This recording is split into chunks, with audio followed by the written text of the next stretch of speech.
اپنے زندگی میں خوشی لانا چاہتے ہو تو میرے نبی والی زندگی سیکھو، اللہ کے واسطے نبی کی زندگی پڑھو، اللہ کے واسطے قرآن پڑھو، اللہ کے واسطے علماء سے جوڑ بیٹھاؤ، اللہ کے واسطے۔ اب تو کتابوں کی ضرورت ہی نہیں ہے، اے فون چ ہر شے اگلے ٹھوک چھڑی، فون پہ تم اپنے نبی کی سیرت پڑھ لو۔ اپنے ایک بہت بڑا تاجر تھا لاہور وہاں ادھر پاکستان میں، تو ہم کھانے پہ کٹھے تھے تو اس کے فون کی گھنٹی بجی، اس نے یہاں فون لگایا اور ادھر کھانا شروع کیا، پورا آدھا گھنٹہ وہ لگا رہا، ایدے ہی وہ میں نے کہا توڑے نہ کاروبار کا کی فائدہ، تجھے تو روٹی جوگے بھی نہیں رہ گئے۔ کہا جی وہ بہت بڑا جرمنی میں مال پھنس گیا تھا تو وہ اس کے لیے پھر بڑی اہم کال تھی۔ میں کہتا وہ کرما لے روٹی پھر بعد ہی کھا لے، میں روٹی کھانے کے بھی قابل نہیں چھوڑا ہم۔ تو میرے نبی کی زندگی، جب آپ گھر میں ہو تو اپنی بیوی کو عزت دے، بیوی خاوند کو عزت دے، کبھی اونچ نیچ ہو جائے۔ یہ دنیا ہے، یہ جنت نہیں ہے، یہاں اونچ نیچ ہوگی۔ علی و فاطمہ سے بڑھ کے کون سا گھر لاؤں میں آپ کے سامنے؟ میرے نبی گھر میں داخل ہوئے بیٹی کے تو دیکھا آپ ذرا غمگین بیٹھی ہیں، تو آپ نے پوچھا بیٹی کیا ہوا؟ کہ جی میرا اور علی کا جھگڑا ہو گیا۔ تو آپ نے فرمایا علی کدھر ہے؟ کہا جی باہر نکل گئے۔ تو اب یہ نہیں آپ نے کہا کہ میں تو سسر ہوں، میں کیسے کہوں میں اپنے داماد کو ڈھونڈوں۔ آپ خود ڈھونڈنے نکلے، کسی سے نہیں کہا کہ جاؤ علی کو بلاؤ۔ جب گئے تو وہ مسجد میں لیٹے ہوئے تھے اور کمر پہ مٹی لگی تھی، تو آپ نے پیار سے کہا ابو تراب اٹھو۔ یہ ٹائٹل آپ کو ہمارے نبی نے دیا، ابو تراب اٹھو۔ ان کو اٹھایا، کچھ نہیں کہا، ساتھ لائے اور گھر میں آ گئے۔ کچھ نہیں پوچھا کیا جھگڑا تھا، کیا لڑائی تھی۔ ہماری طرف دیہاتوں میں پنچایتیں ہوتی ہیں نا جھگڑے، تو وہ پوچھنے والے ہور لڑا کے کم ہور بکھا دیں۔ ہاں بھئی تو کی آکھے، ہاں بھئی تو کی آکھے ہو سکا تو میں آکھے نہیں ہو سکا، تو آکھے ہو سکا تو میں آکھے نہیں ہو سکا، تو آکھے بھائی تھی لڑائی ہو کہ صلح دی بجائے ہو لڑائی ہو جاندی۔ میں قربان جاؤں، میرے نبی تشریف لائے اور آپ نے ایک لفظ نہیں بولا، اور آ کر آپ ایسے نا لیٹ گئے، زمین پر لیٹ گئے، زمین پر۔ ادھر حضرت علی کو لٹایا، ادھر حضرت فاطمہ کو لٹایا۔ اب مجھے دیکھنا، یہ ہاتھ علی کا پکڑ کے یہاں رکھا، ادھر سے بیٹی کا ہاتھ پکڑ کے یہاں رکھا علی کے ہاتھ پر، یہ دیکھ رہے ہو، اوپر آپ نے اپنا ہاتھ رکھا۔ اب یہ علی کا ہاتھ، یہ فاطمہ کا ہاتھ، یہ میرے نبی کا، اور کہا تم دونوں بولو ہماری صلح ہو گئی۔ کچھ نہیں پوچھا کیا ہوا، بکا تم کو ہماری صلح ہو گئی۔ تو دونوں نے کہا یہ ہماری صلح ہو گئی۔ تو آپ اتنے خوش نکلے کہ صحابہ بھی آپ کے چہرے کی خوشی کو دیکھ کر پوچھنے لگے یا رسول اللہ آپ تو بڑے خوش نظر آ رہے ہیں۔ تو آپ نے فرمایا میں علی و فاطمہ کی صلح کرا کے آ رہا۔ تو اس سے اونچا گھر اور کہاں سے میں دکھاؤں آپ کو؟ یہ دنیا ہے، اللہ کے واسطے اپنی اولاد کے لیے، اپنے لیے، اپنے گھروں کو خوبصورت بناؤ نبی والے اخلاق کے ساتھ، نبی والی محبت کے ساتھ۔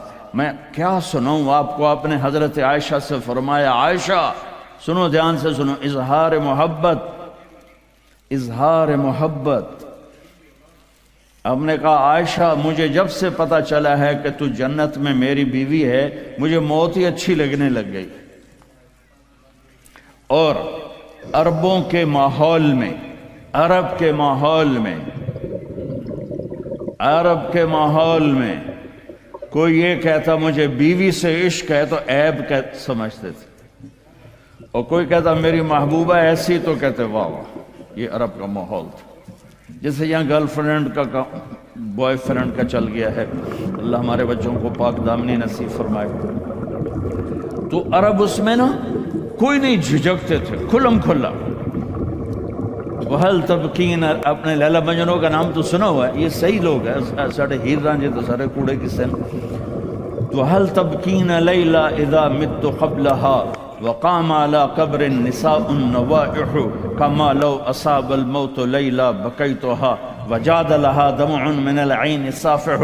میں نے 2 شعر پڑھے، ہر شعر میں وہ لیلا کا نام لے رہا ہے، لیلا کا نام لے رہا ہے. یہ کلچر تھا عرب کا کہ معشوقہ سے محبت کا اظہار فخر، اور بیوی سے محبت کا اظہار اور تو رن مرید ہو گیا، تو زن مرید ہو گیا. یہ ماحول سمجھ میں آ گیا. اس ماحول میں ایک شخص مسجد میں آتا ہے اور ایسے محفل لگی ہوئی ہے، رو آ کر پوچھتا ہے یا رسول اللہ آپ کو سب سے زیادہ کس سے پیار ہے؟ من احب الناس الیک. تو آپ نے اس کے کان میں نہیں کہا اور آتے ہیں بس، آپ نے زور سے فرمایا عائشہ سے. اللہ، وہ تو ہل گیا. آپ نے کہا عائشہ سے. اس کو تو توقع نہیں تھی، تو گھبرا کے کہنے لگا یا رسول اللہ میرا یہ مطلب نہیں تھا، میرا مطلب تھا مردوں میں کس سے زیادہ پیار ہے. تو وہ آپ نے کہنا تھا ابو بکر سے، تو آپ نے ابو بکر نہیں کہا، آپ نے کہا عائشہ کے ابا سے. عائشہ کا نام دوبارہ لیا، انہوں تھوڑا جا پانی پیوا مناسب. اپنے گھروں کو آباد کرو محبت کے بول سے، محبت کے رویوں سے، محبت کی باتوں سے درگزر کرو، برداشت کرو. یہ میرے نبی نے زندگی سکھائی ہے.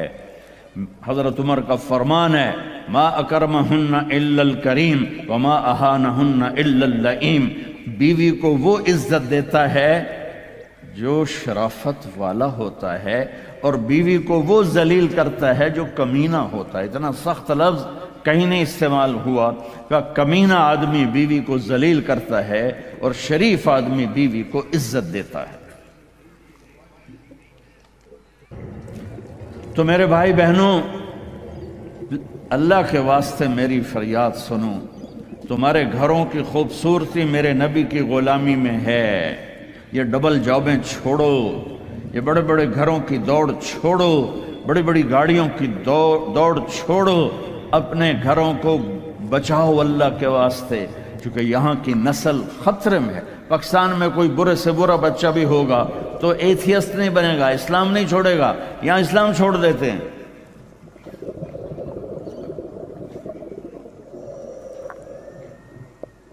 میں آپ کو اپنے گھر کی بتا رہا تھا. ایک بچہ مجھے ملنے آیا، کہنے لگا جی میں نے پورے پاکستان میں ٹاپ کیا ہے ایف ایس سی میں، اور کنگ ایڈ جو ٹاپ کرتے ہیں وہ کنگ ایڈورڈ میڈیکل یونیورسٹی میں جاتے ہیں. تو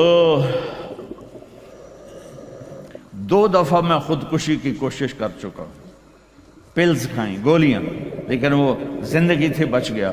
میں نے کہا بیٹا تو چھوٹا سا ہے، تو نے یہ خودکشی کی کیوں یہ تو نے قدم اٹھایا؟ کہا جی میرے امی اور ابو اتنا لڑتے ہیں کہ ڈسہارٹڈ ہو کر میں 2 دفعہ خودکشی کی کوشش کر چکا. ماں اور باپ کی لڑائی نے اتنے بریلینٹ قابل بچے کو مرنے پر مجبور کر دیا.